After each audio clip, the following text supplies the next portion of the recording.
आज बात जीन के जिन्न की। नमस्कार, स्वागत आप सभी का। आपके साथ मैं हूं पुनीत मिश्रा। तो निकाय चुनाव के दंगल के बीच बीजेपी के प्रदेश अध्यक्ष वीडी शर्मा ने कांग्रेस को लेकर बड़ा हमला किया है। वीडी शर्मा का कहना है कि कांग्रेस के जीन में अंग्रेजों का खून है, वो फूट डालो राज करो की नीति पर काम करती है। इनका कहना है कि अग्निवीर योजना को लेकर भी कांग्रेस का रवैया कुछ ऐसा ही है। कांग्रेस का सॉफ्ट हिंदुत्व भी दिखावा है। कांग्रेस सॉफ्ट हिंदुत्व नहीं बल्कि सॉफ्ट नक्सलिज्म और सॉफ्ट टेररिज्म करने वाले लोग हैं। निकाय चुनाव का दंगल शुरू हो चुका है। इसके साथ ही चलने शुरू हो गए बयानों के तीर।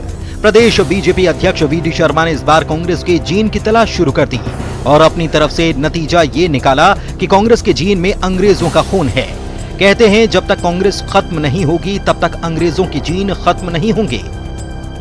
काय का सॉफ्ट हिंदुत्व ऐसा होता है क्या कि मुख में राम और वो क्या कहते हैं बगल में छुरी। ये दुनिया जानती है, जनता जानती है। अब आप पूजा करो, भजन करो, इससे नहीं होता। आपके जीन्स में तो अंग्रेजों का खून है अभी भी। मैं कह रहा हूं, गंभीरता से कह रहा हूं। अपने बयानों को लेकर तर्क देते हुए वीडी शर्मा कहते हैं अग्निवीर योजना न सिर्फ नौजवानों बल्कि देश के लिए बेहतर योजना है, लेकिन कांग्रेस उसको लेकर भी भ्रम फैलाने का काम कर रही है। वो अंग्रेजों की फूट डालो राज करो की नीति पर चल रही है। इस देश में अस्थिरता लाने का काम कौन कर रहा है? अग्निवीर वो योजना है जो इस देश के नौजवानों को इतना बड़ा अवसर देने वाली योजना है कि हर प्रकार का नौजवान इस देश की रक्षा के लिए प्रशिक्षित होकर के खड़ा होगा। वो भी नहीं पच रहा, उसके लिए भी झूठ बोल रहे हैं, उसके लिए भी भ्रम फैला रहे हैं, उसके लिए भी नौटंकी करके प्रशिक्षण दे करके कैसे वातावरण बिगड़े ये कर रहे हैं। हर काम में ये जो कांग्रेस नाम का जो तत्व है, ये अंग्रेजों की फूट डालो राज्य करो की नीति के जीन्स वाले लोग हैं। ये कभी नहीं आ सकते, झूठ बोलेंगे, हाँ चल करेंगे, कपट करेंगे। दरअसल वीडी शर्मा जबलपुर में पार्टी के संभागीय मीडिया सेंटर का शुभारंभ करने पहुंचे थे। इस मौके पर उन्होंने विपक्ष पर जमकर हमला बोला। सॉफ्ट हिंदुत्व को लेकर विपक्ष को आड़े हाथों लिया तो महाराष्ट्र के सियासी संकट पर भी शिवसेना के गठबंधन पर सवाल उठा दिया। सॉफ्ट और ये सब नहीं चलता। ये सॉफ्ट नक्सलिज्म वाले लोग हैं, ये सॉफ्ट टेररिज्म वाले लोग हैं। ये भड़काते हैं, ये क्या है? ये भड़काना सॉफ्ट टेररिज्म है। बच्चों को आपने उकसा दिया, ये सॉफ्ट टेररिज्म है। तो ये सॉफ्ट हिंदुत्व नहीं हो सकता, सॉफ्ट टेररिज्म वाले लोग हैं। ये कभी ठीक नहीं हो सकते। जब तक ये समाप्त नहीं होंगे तब तक इनके अंदर से वो जीन्स नहीं जाएगा। नेचुरल गठबंधन नहीं था, नेचुरल नहीं था। पहले दिन से महाराष्ट्र की जनता ने वोट किसको दिया था? महाराष्ट्र की जनता ने वोट भारतीय जनता पार्टी प्रधानमंत्री की मोदी जी के नेतृत्व में दिया था और उसके आधार पर शिवसेना के लोग भी जीत करके आए थे। लेकिन दुर्भाग्य है कि ये स्वार्थ से प्रेरित होकर के केवल पद पाने के लिए उन्होंने गठबंधन बनाया।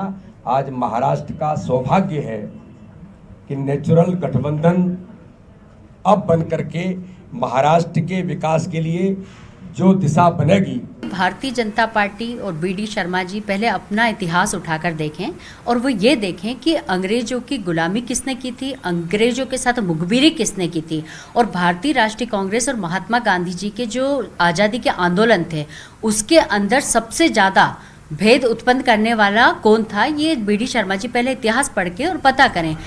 इतना ही नहीं, कांग्रेस के द्वारा प्रचार प्रसार के लिए इंदौर बुलवाए जा रहे अभिनेता सोनू सूद के आगमन पर भी उन्होंने जमकर तंज कसा। कहते हैं बीजेपी का हर कार्यकर्ता अपने आप में सोनू सूद है। मध्य प्रदेश की धरती पर चाहे जो आए, जनता का विश्वास बीजेपी के साथ ही रहेगा। इन दावों के बीच आने वाले निकाय चुनाव का दंगल अभी जीन से आके कहां तक पहुंचेगा कहना मुश्किल है। प्रतीक मोहन अवस्थी, न्यूज़ 18 जबलपुर। और आइए इसी पर करते हैं चर्चा। हमारे साथ खास मेहमान जुड़ चुके हैं। उमेश शर्मा प्रवक्ता हैं बीजेपी के। उमेश जी स्वागत है आपका। मिथुन अहिरवार प्रवक्ता हैं कांग्रेस का। मिथुन जी आपका भी बहुत स्वागत है। उमेश जी, फूट डालो राज करो, राज किसका चल रहा है?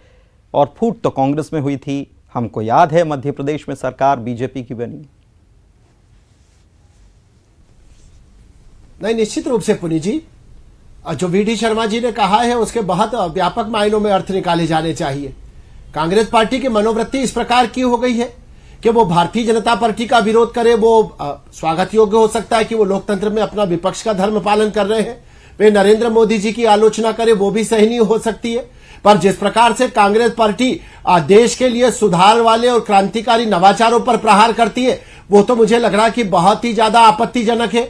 चाहे अग्निवीर योजना को लेकर आग में घी डालने का काम करने वाली बात हो, या एनआरसी और सीएए के मुद्दे पर हो, या राम जन्मभूमि वाले विषय पर हो, कांग्रेस पार्टी ने इस देश के अंदर जब जब भी नवाचार हुआ है और देश के अंदर सुधारात्मक पहल करी जा रही है, उन सारी सुधारात्मक पहल को लेकर जनता को भड़काने का काम किया है। तो ये जो भड़काने वाली मनोवृत्ति है, ये जो असंतोष और अस्थिरता पैदा करने वाले राजनीतिक तौर तरीके और प्रयास है, इन राजनीतिक तौर तरीकों, इन राजनीतिक क्रियाकलापों और इन राजनीतिक कुप्रयासों के ऊपर वी.डी. शर्मा जी ने आक्षेप करा है और वास्तव में कांग्रेस पार्टी इस मनोवृत्ति के साथ काम कर रही है। तो कांग्रेस पार्टी को विचार करना चाहिए कि भारतीय जनता पार्टी की आलोचना के चलते वो, मुझे लगता है कि देश में जो सुधारात्मक कदम उठाए जा रहे हैं और जो नवाचार आ रहे हैं, और ये जो भारत पूरा एक अंगड़ाई लेकर उठ खड़ा हुआ है, इसको लेकर कांग्रेस पार्टी का पेट दुख रहा है। अब नेशनल हेराल्ड के अंदर अगर पूछताछ होती है तो पूरी कांग्रेस पार्टी सड़कों पर उतर जाती है। कांग्रेस पार्टी का संवैधानिक संस्थाओं पर विश्वास नहीं रहा है, चुनाव आयोग पर उंगली उठाते, सुप्रीम कोर्ट के निर्णयों पर उंगली उठाते हैं, सीबीआई को संदेह के दायरे में खड़ा करते हैं। इस प्रकार के निर्णय आते तो कांग्रेस पार्टी प्रोपेगेंडा खड़ा करती है। ठीक है उमेश जी, मिथुन जी से सवाल कर लेते हैं। आपने बहुत सारे आरोप एक साथ लगा दिए, मिथुन जी से सवाल कर लेते हैं। मिथुन जी, आखिर क्या वजह है, क्या कांग्रेस अपने आप को खड़ा करने के लिए सब पर उंगली उठा रही है, और उंगली उठाने से कांग्रेस का अस्तित्व बचा रहेगा क्या? और बताइए कि उमेश जी भी बोल रहे हैं कि देश के लिए जो फैसले लिए जाते हैं आपको नागवार गुजरते हैं, आप सवाल क्यों उठाते हैं, इस पर उनका सवाल है। आप लोगों को सवाल नहीं उठाना चाहिए, बल्कि आप लोगों को यह करना चाहिए कि यह देश हित में फैसला है। बीजेपी अगर कह रही है तो मानते क्यों नहीं है आप? देखिए, वो भारतीय जनता पार्टी जिसके की जीन्स में, जिसके की शरीर में, जिस भारतीय जनता पार्टी के कार्यकर्ताओं के शरीर में अंग्रेजों और मुसलमानों का मिक्स्ड खून है, उसकी तरफ से इसी तरीके के बयान आते हैं। जीन, जिन और जिन्ना, इन तीन बातों के अलावा इनको कुछ आता नहीं है। जो भारतीय जनता पार्टी रोजाना देश के युवाओं के साथ दुराचार कर रही है, उस दुराचार को ये नवाचार बताते हैं। आप बताइए कि अगर विपक्ष को चुप रहने के लिए कहा जाएगा, मौन रहने के लिए कहा जाएगा, तो भारतीय जनता पार्टी का मंतव्य तो सही हो जाएगा ना। इसलिए ये ऐसे बयान देते हैं, अपने दिमागी दिवालियेपन को सामने जाहिर करते हैं, ताकि जनता भी चुप रहे, मीडिया भी चुप रहे, तो लग रहा है ना कि राष्ट्रहित के लिए काम कर रही है। आपको क्यों नहीं लग रहा है? राष्ट्रहित क्यों नहीं लग रहा? आप सवाल क्यों उठाते हैं? ये सवाल है।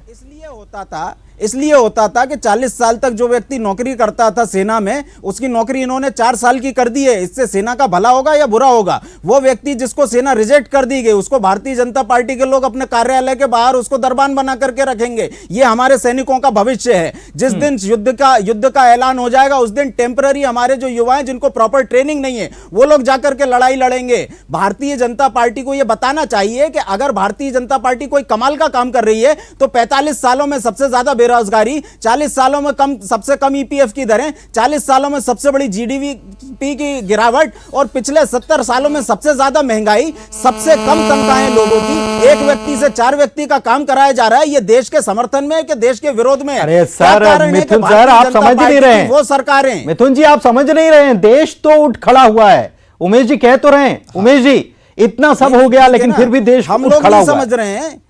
बिल्कुल उठ खड़ा हुआ था। जब किसान उठ खड़े हुए थे तो उनको नक्सली बता दिया था इन्होंने, और जब उनका वोट लेने की बारी आ गई तो किसान आंदोलन वापस ले लिया, सीए का इन्होंने विरोध वापस ले लिया। उमेश जी को बोलने दीजिए, उमेश जी को बोलने दीजिए, ठीक है। किसान आंदोलन की परिणति क्या हुई? केंद्र की सरकार ने चलिए तीनों कृषि कानून जो लगाए थे उनको वापस ले लिया, और उसके बाद में कृषि आंदोलन की परिणति क्या हुई है? क्या आम किसान इस निर्णय के वापसी के बाद प्रसन्न है? कांग्रेस पार्टी ने आग में घी डालने का काम वहां पर भी करा है, और कांग्रेस पार्टी निरंतर इस प्रकार के प्रयास करती है। और मैंने तो पहले भी कहा है कि आपकी जो असहमति है उसका स्वागत है। मैंने ये नहीं कहा कि आप असहमति का प्रकटीकरण मत करिए, पर असहमति का प्रकटीकरण जिस प्रकार के करने के आपके तौर तरीके हैं, ऐसे मुद्दे जो देश हित के मुद्दे हैं, ऐसे मुद्दे जो क्रांतिकारी सुधार लाने के लिए है, अग्निवीर जैसी योजनाएं जो हैं वो देश के अंदर मुझे लग रहा है कि सेना को संबल और मजबूती प्रदान करने वाली योजनाएं हैं। तीनों सेना के अध्यक्ष एक साथ बैठकर अगर प्रेस कॉन्फ्रेंस में इस बात का ऐलान करते हैं कि अग्निवीर जो है वो देश की सेना के स्नायु तंत्र को सुदृढ़ करने के लिए आवश्यक है और अपरिहार्य है, तो उसके बावजूद फिर मुझे लगता है कि असहमति की गुंजाइश कहां बनती है। और कम से कम सेना से और सैन्य बलों से जुड़े हुए मुद्दों पर तो राजनीतिक रोटियां सेकने से बचा जाना चाहिए था, पर वहां पर भी राजनीतिक रोटियां सेकी गई है और आग भड़काने का काम करा गया है। अग्निवीर योजना को लेकर मुझे लग रहा है कि राजनीतिक लाभ और हानि की दृष्टि से कांग्रेस पार्टी ने क्रियाकलाप प्रदर्शित कराए और इस प्रदर्शित किए गए क्रियाकलाप के खिलाफ तीनों सेना के अध्यक्षों ने स्पष्ट रूप से सेना का मत प्रकटीकरण कर दिया है। तो मुझे लग रहा है कि फिर तो कोई संदेह की गुंजाइश बचती नहीं है। उसके बावजूद अगर कांग्रेस पार्टी ऐसा करती है तो निश्चित रूप से भारतीय जनता पार्टी के प्रदेश के अध्यक्ष माननीय विष्णुदत्त शर्मा जी सही बात कह रहे हैं कि इनके फूट डालो और राज करो की नीति पर काम कर रहे हैं। इनके डीएनए में इस प्रकार का जिन्स है। एक और बात कही वी.डी. शर्मा साहब ने, सभी प्रदेश एक और बात कही कि वो कांग्रेस जो है वो नक्सलिज्म भी फैलाती है, लेकिन जहां तक मुझे भी याद है, आपको भी याद होगा और सब पूरे देश को याद है कि आप अपने पड़ोसी राज्य छत्तीसगढ़ में क्या हुआ, कौन निशाना बना, नक्सलियों को समर्थन करती है, ये कह रहे हैं वी.डी. शर्मा साहब। अब वी.डी. शर्मा जी की भाषा को ध्यानपूर्वक पुनीत जी आपने भी सुना है। निश्चित रूप से आप तो बहुत ही विद्वान विश्लेषक है, समीक्षक हैं, और उन्होंने जिस संदर्भों में कहा कि एक तरह का अर्बन नेक्सलाइट शुरू कर दिया गया। अर्बन नेक्सलाइट ऐसा कि जो मुद्दे राष्ट्र हित में भारत को मजबूती करने के लिए लिए जाएंगे, उन मुद्दों के ऊपर जनता को भड़काव करवाना है, उन मुद्दों को लेकर घातक और खतरनाक नारों को गढ़ना है, एक नया नैरेटिव रचना है, एक नया कथानक रचना है, एक नया प्रहसन रचना है, और इस प्रकार के निर्णयों को जो है वो संदेह के कटघरे में खड़ा करने का प्रयास किया जाता है। आम जनता के बीच में इस तरह का वातावरण विषैला पैदा करने का प्रयास करा जाता है। तो ये भी यानी जहर फैलाने का काम समाज में कर रही है कांग्रेस। अगर आप जिस तरीके की समीक्षा कर रहे हैं उसका मतलब तो यही है। ठीक है, मिथुन जी से पूछ लेते हैं। मिथुन जी, आप समाज में जहर फैलाने की कोशिश कर रहे हैं, समाज जो है उसको तोड़ने की कोशिश कर रहे हैं, और केवल अपने राजनीतिक फायदे के लिए ऐसा क्यों कर रहे हैं आप? देखिए, जात, धर्म, लिंग, भाषा और रंग, इन आधारों पर, और जीन्स, इन आधारों पर अगर समाज में जहर फैलाने का कोई काम कर रहा है तो वो काम भारतीय जनता पार्टी दशकों से कर रही है। भारतीय जनता पार्टी इसी के लिए जानी जाती है। वो देश जिसमें विभिन्न विकास की योजनाएं हमने चलाई, जिसको एक बड़ा इकोनॉमिक पावर हमने बनाया, जिसको एक बड़ी मिलिट्री शक्ति भी हमने बनाया, उस देश की आर्थिक शक्ति को तो ये बुरी तरह तोड़ चुके हैं। आज हम श्रीलंका जैसी स्थिति में लाने की पूरी कोशिश भारतीय जनता पार्टी को कर रही है, और जिसे हमने मिलिट्री पावर बनाया, ये गंभीर आरोप आप लगा रहे हैं। बार बार हम मिथुन जी सुन रहे हैं, कांग्रेस की तरफ से सुन रहे हैं बार बार कि श्रीलंका जैसी स्थिति में लाने की कोशिश कर रही है। आपको लगता है कि देश हित में काम करने वाला एक दल जो हमेशा देश हित को सर्वोपरि बताता है, वो पड़ोसी मुल्क जो है श्रीलंका, वहां की स्थिति सबको मालूम है, वैसी स्थिति देश में बनने दे रहा है? देखिए, दरअसल बात यह है कि भारतीय जनता पार्टी के लोग राष्ट्रवाद को आगे रख करके राष्ट्र विक्रय की नीति को आगे बढ़ा रहे हैं। आप देखें ना, राष्ट्रवाद क्या होता है? राष्ट्रवाद होता है अपने देश को मजबूत करना, अपने देश को तैयार करना, देश के लिए गहने बनाना कि कभी कोई इमरजेंसी पड़े तो उन गहनों को बेच करके आप अपना घर चला सकें। लेकिन वो गहने आज प्रधानमंत्री जी की विलासिता की चीजें लाने के लिए बेचे जा रहे हैं। हमारे पीयूसीएस बेचे जा रहे हैं, हमारी जमीन बेची जा रही है, हमारे एयरपोर्ट्स बेचे जा रहे हैं, हमारे बंदरगाह बेचा जा रहे हैं जहां पर हीरोइन मिल रही है, हमारी राष्ट्रीय सुरक्षा से समझौता किया जा रहा है। तो यह देश हित में है या देश के खिलाफ है? वो भारतीय जनता पार्टी जो हमें आज नक्सलियों का समर्थन कहती है, वो किसानों को नक्सली कहती है। तो हमने किसानों का समर्थन कर दिया तो ये हमें नक्सलियों का समर्थक बता रहे हैं। और नक्सलियों का समर्थन की बात लेकर के भारतीय जनता पार्टी जाए ना वहां जहां आदिवासी बाहुल इलाके, अग्निवीर की आप बात करें, अग्निवीर को लेकर के जाइए आप हरियाणा में, जाइए पंजाब में। ठीक है, उमेश जी को भी दे देते थोड़ा सा। उमेश जी, आपका क्या तर्क है इस पर, क्योंकि ये बहस खत्म होने वाली तो नहीं है, लेकिन फिर भी क्या तर्क देंगे, शॉर्ट में बताइएगा थोड़ा सा।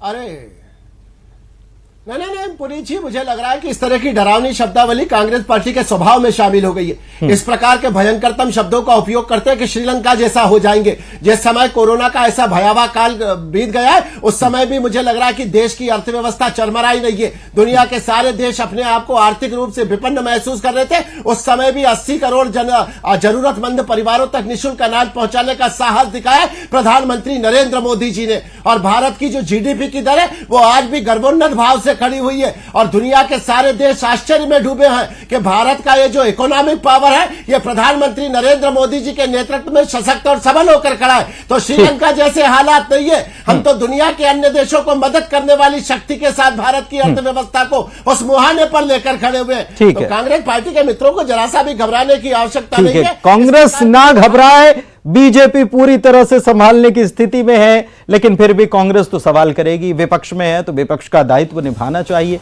और निभा भी रहा है। अब उसमें किसी को लगे कि किसी के खून में क्या है, क्या फर्क पड़ता है, सवाल तो उठते रहना चाहिए। बहुत शुक्रिया आप दोनों मेहमानों का हमारे साथ चर्चा में शामिल होने के लिए। तो इसी के साथ आज इस कार्यक्रम में इतना ही। नमस्कार।